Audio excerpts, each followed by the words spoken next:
This episode, I'm going to start working on the elevator. I've got my diagrams all laid out here, and I like to have everything out in the open, and that way I can just turn around as I'm working on things and get a quick reference and whatnot. So organization is key. First thing I need to do is form the leading edges of the skins. Kind of like the rudder, it's done in the same way. I'm not going to give a whole lot of detail on how I do it because my rudder skin forming video shows exactly how it's done. So if you haven't seen that, check that out. But I'll use the same setup. I've still got this 1 1/4 inch steel tube. I'm going to have to drill new holes in it because the hole spacing isn't the same between the rudder and the elevator. So I'm going to set this tube up the same way. Mark and drill a hole at each end, cleco the skin onto it, mark all the rest of the holes, come over here to where I've still got my jig set up from when I did the rudder drilling in the tube. And I'll get that done. And then I can go ahead and proceed to bending and forming the leading edge of the elevator skins. Got the tube drilled and I'm about ready to get to forming. I'm gonna try something different than I did with the rudder. With the rudder, I had these fixtures, I had 4 of them. Two at the ends, or 1 at each end, and then 1 there and 1 there. So I kind of spread it out across 4. And that worked. But what I found is as I was rolling the skin, the edge of the skin was starting to dig in to the upper part of the radius here. It was fine, but it was making it a little hard to turn. Being that this is a heavy wall, this is an 1/8 inch wall steel tube, it's not gonna flex in any meaningful way if I just support it at the ends. And also what I'm doing is I'm pushing these outside of the skin. So basically what that's gonna do for me is I'm not gonna have the skin catching on my fixtures here in any way. And again, because I think the steel tubing is thick enough wall that I'm not gonna get any flex in the middle, I think it's gonna be fine. I'll start the bend that way. If I do notice that I'm getting some flexing in the middle, I might just come in with 1 more fixture here in the middle. But what I found was on the rudder, 4 was really overkill and I think unnecessary. So I'm gonna give that a shot and see how it goes.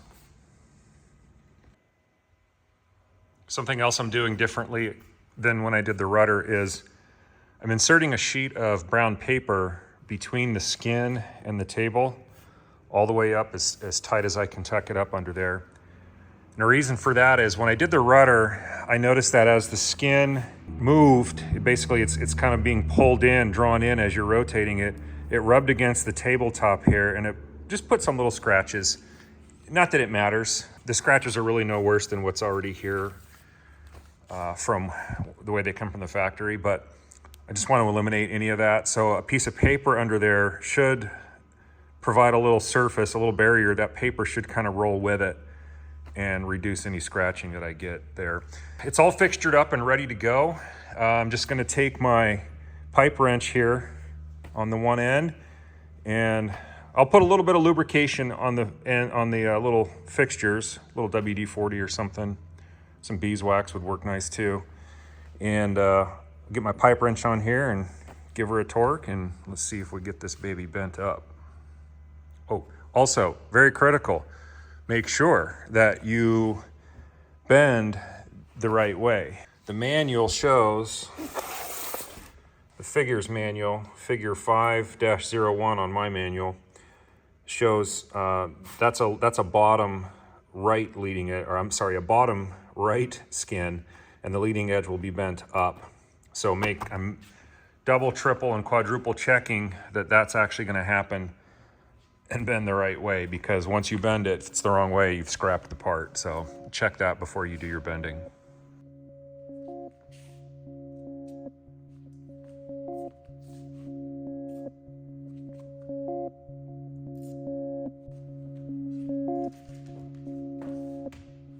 Okay, this is the lower right elevator skin, meaning the leading edge needs to bend up. And that's how I have it fixtured here.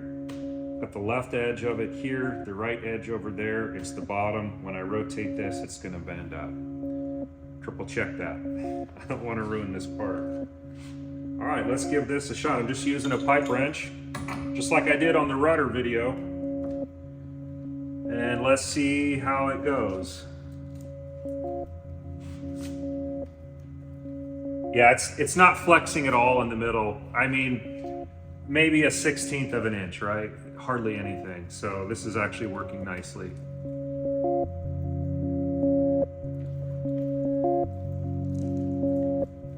You can see the paper is rolling out with it. That means the rubbing is happening between the paper and the table and not the skin and the table. So that idea is going to work out nicely. They say 180 degrees. That's 180.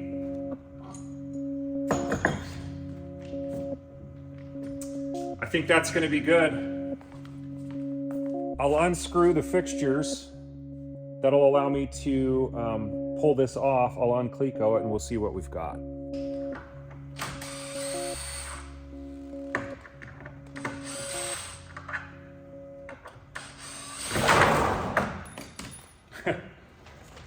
Watch out, it's under some spring tension. I'll catch you by surprise. I think I don't have to take that one out. I can just slide this.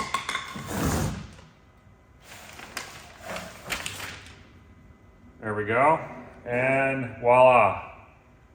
Nice bend, no scratches. That looks really good. You can see here what you're left with is a nice, roughly 90-degree bend there, all the way down.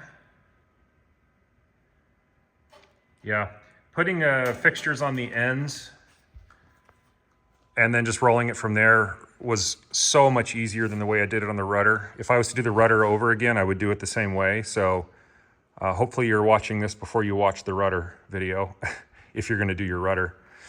Not that the other way didn't work, but this was just much nicer. All right, here's the skin off the fixture. And you can see we end up with a real nice bend. Very consistent all the way down.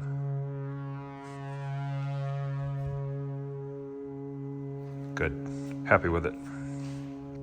Elevator horn here gets sandwiched between these two ribs and riveted together.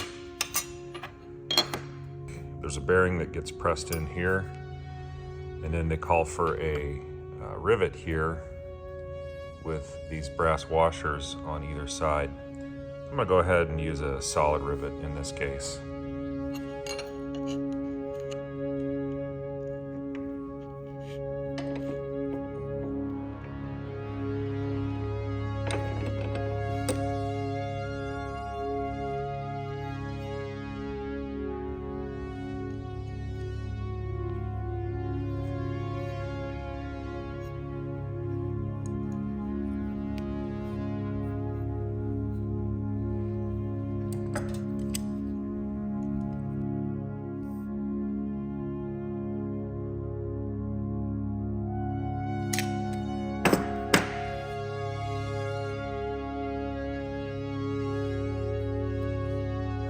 Got the horn riveted onto the ribs using the -46 rivets. And I alternated. I did put them in from this side here, here, and here.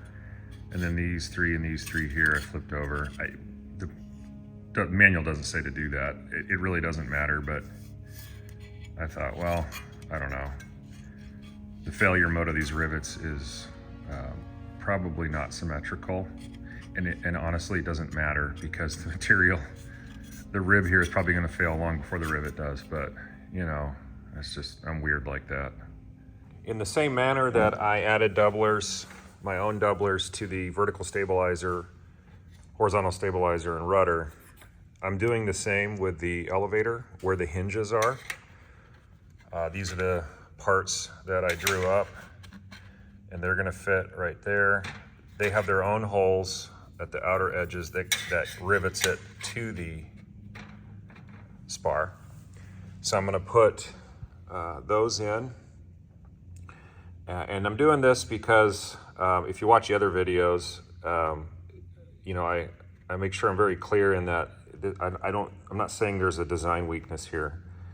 There isn't. It's just that I decided to use solid rivets instead of the pulled rivets here for the hinges. And I just wanted a little extra meat there. So it was just a personal preference thing. So I'm gonna get that done. And I'm debating, I think I might rivet the hinges on the spars first, because it's a lot, since I'm doing solid rivets, it's a lot easier to get those on when this is not all the framework attached, since I have to buck those rivets.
Getting ready to rivet the hinges to the elevator spar.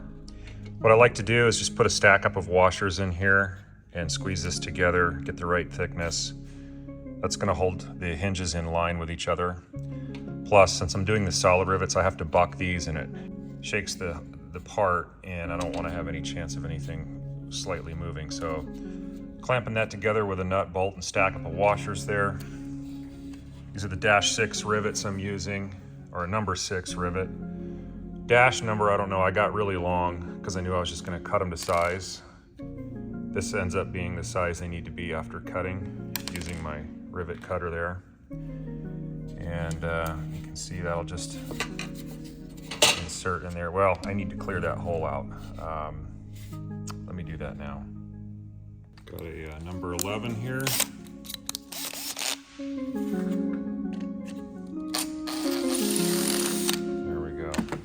I'll have to do that to all of them maybe, but you can see when I stick my rivet in there, that's the amount I get outside the back there. I want to make sure that that's at least 1.5 times diameter of the rivet size, which in this case it is. And after squeezing, it needs to protrude above the surface half the diameter height of the rivet, and 1.5 times the diameter expansion this way. So I'll check that with my calipers after I buck this rivet. The critical thing here is just to make sure that you're running the gun perpendicular to the part and the bucking bar in line with the gun so that you have everything nice and straight. You start getting funny angles in here and you're gonna have problems. Also, I gotta wear hearing protection on this because banging these number 6 rivets is loud. All right, everything looks good. I'm gonna go for it.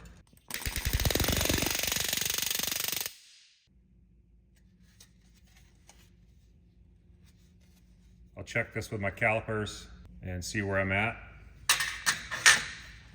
I need to be at least 281 thousandths diameter here.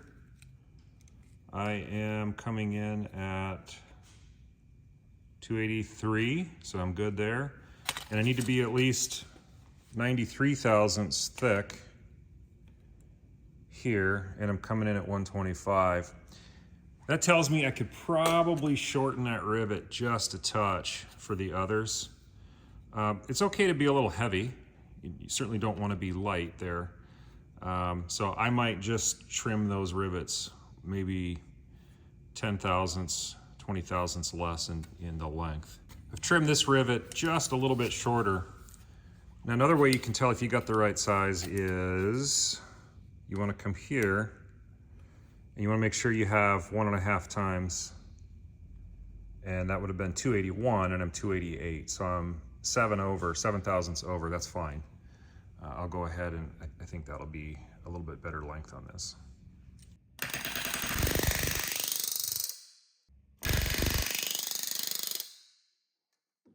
Okay, I got that one in, and this one came out a little better in terms of the height. I got 284 on the diameter, and I'm 110 on the height. That's perfect. So I'll go ahead and do that to all the rest of them now. These turned out good. Got them all riveted in place.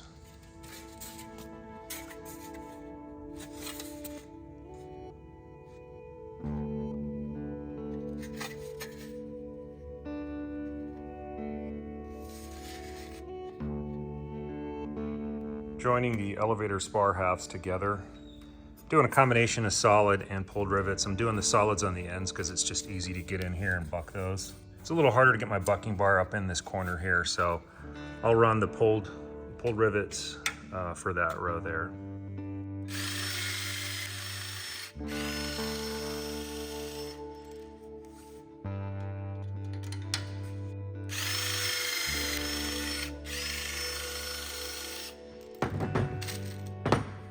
I've started clecoing together the elevator framework assembly.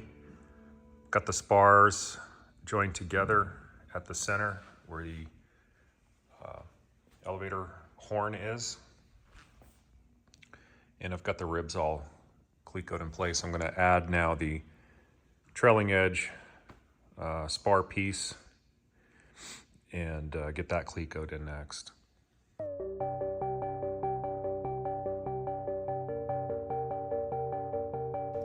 I'm gonna do the trim, elevator trim servo mounts. Those are gonna fit in here.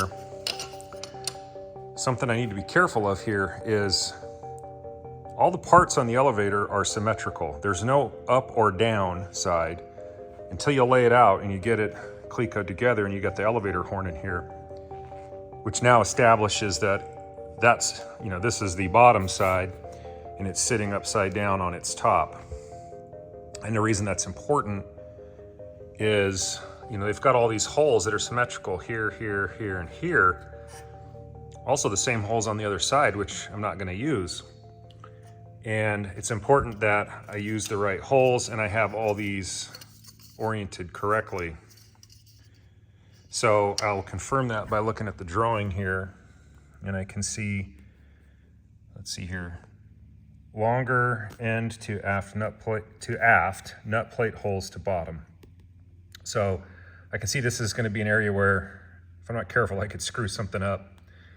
So, and it looks like the mounts go flush with the top surface of the elevator. So keeping that in mind and that in mind, it looks as, and again, because I have the elevator upside down right now, here's the nut plate holes. So it would seem to me that it's gonna fit like that and like that, roughly. So I'll go ahead and get that clecoed in place.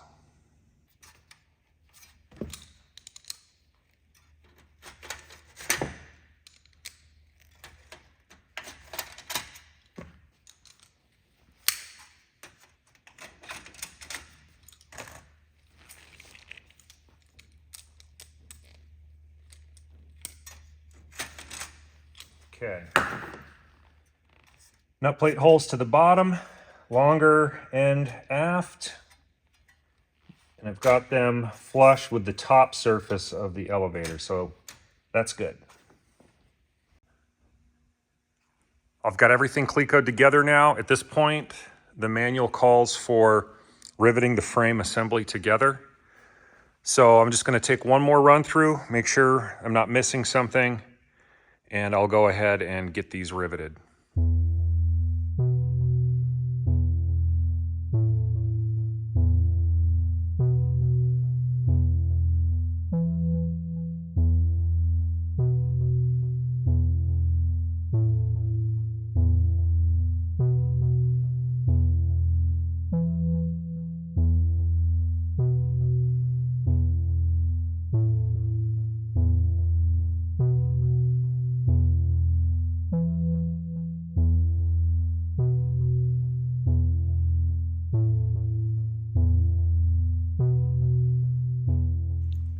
I'm gonna drill these holes out for the nut plates. These ones here in the center to number 11. And then these nut plates get put on the underside here, like so, using the 40 APR 1/8 rivets here. Just gonna use my little pull riveter here for this.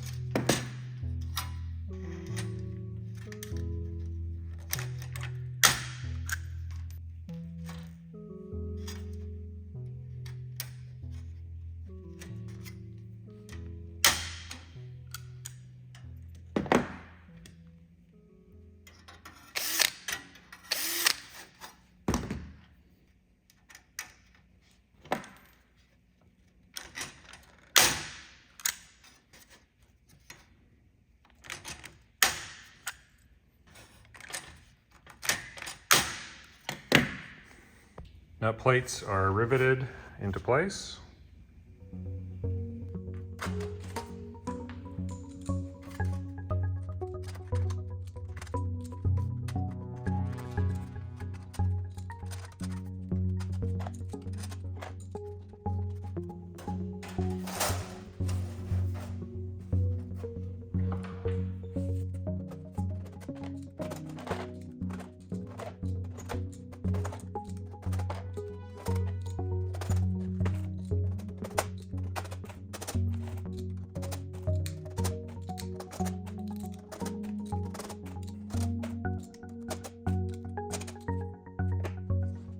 I went a little bit ahead of the manual and just clecoed everything together, top and bottom, set it up on the blocks, and I just wanted to check for straightness and just to kind of see where things were at. And it looks like everything is going to be okay. There is a little bit of, I've marked some areas here that are low. When I sight down, it's kind of hard to see, but they're a little lower than the other ribs, this particular rib here, and then this one here. So when I take this skin off, I'm gonna have a look and see. I might wanna shim, put just a little bit of 20 thousandths material there as a shim, and maybe here. I wanna try to get this without those little dips in there if I can. Before I can do anything else, I need to go ahead and build the elevator trim tab here. So I'll get the parts all out here and start getting this thing clecoed together.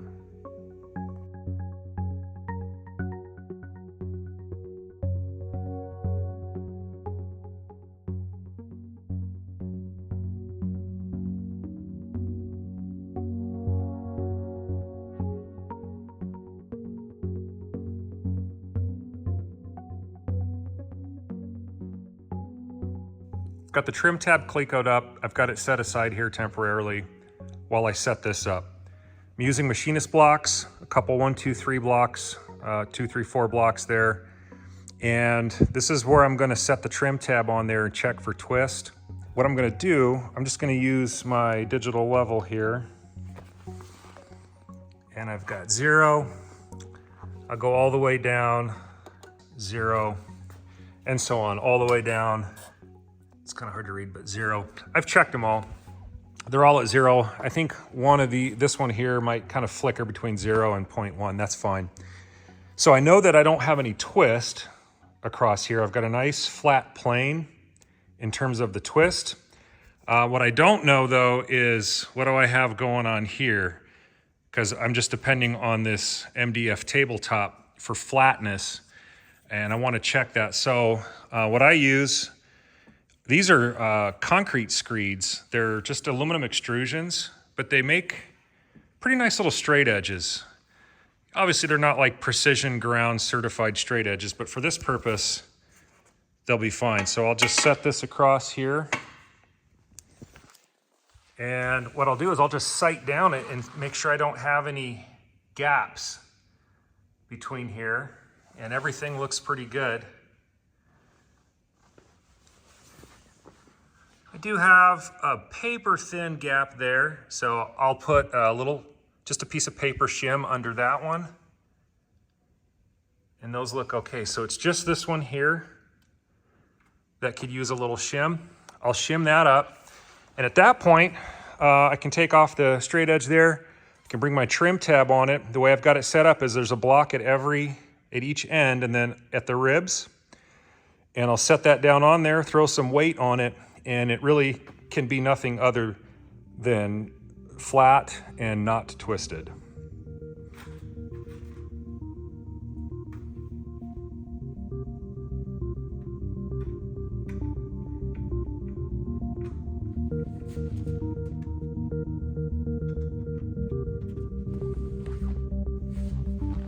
Okay, so make sure the blocks are under the ribs.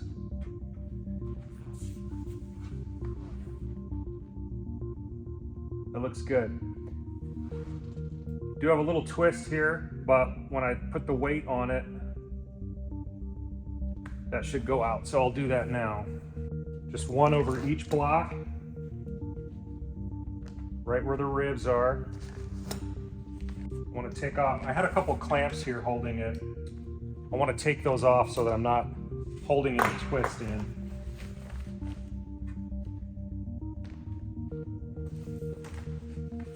By the way, these are my cornhole bags that I filled with lead shot in little poly plastic bags and then stuck them in cornhole bags, 5 pounds each.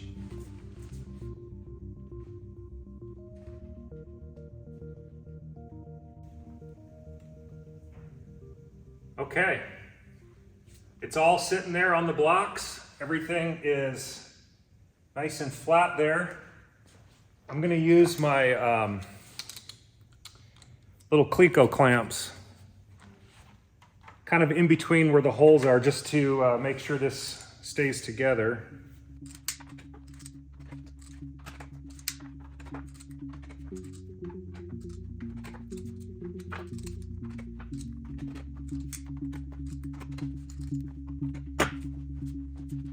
Here's the situation here.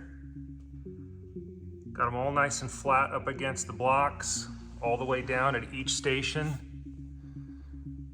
And since I've already determined that the blocks are not twisted and that when I ran the straight edge on it is flat, everything's weighted down, this, in theory, just has to be flat. So I've got my Cleco clamps on the front, holding everything together for the moment. And I'll go ahead now and I will match drill these holes, and I'll throw Clecos in as I work my way down. And at that point, I should have a pretty good trim tab.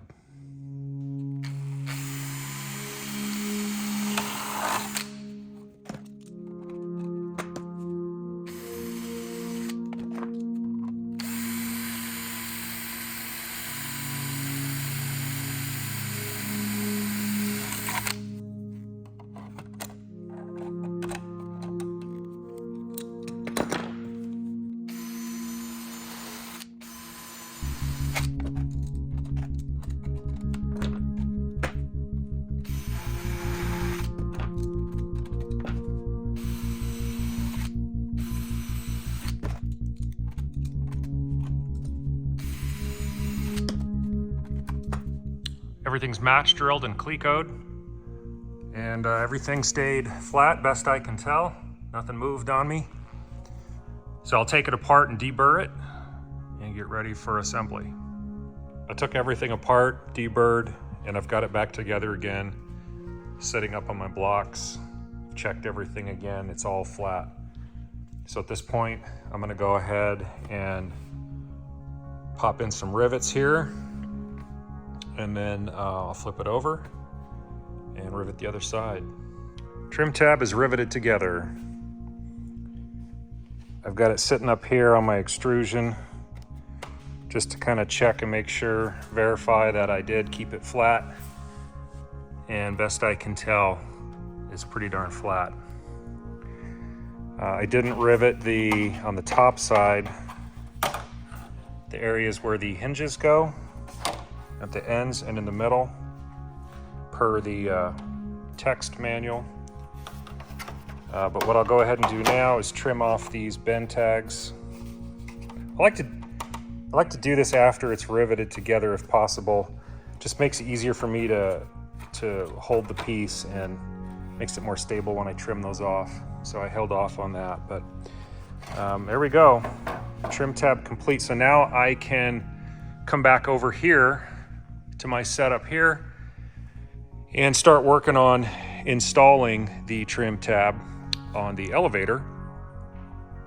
And at that point, I guess I'll have to look at the manual, but I guess I'll match drill, deburr, take it apart, deburr, and then put it all back together again and finish rivet. So that's it for today. I spent about 8 hours in here today. So I'm gonna take a break for a little bit and see what I can work on either later tonight or tomorrow.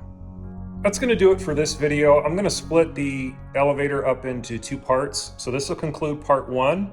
Part 2 will be skinning the elevator and finishing everything that's involved in finishing that up. Thanks for watching. Like and subscribe and share.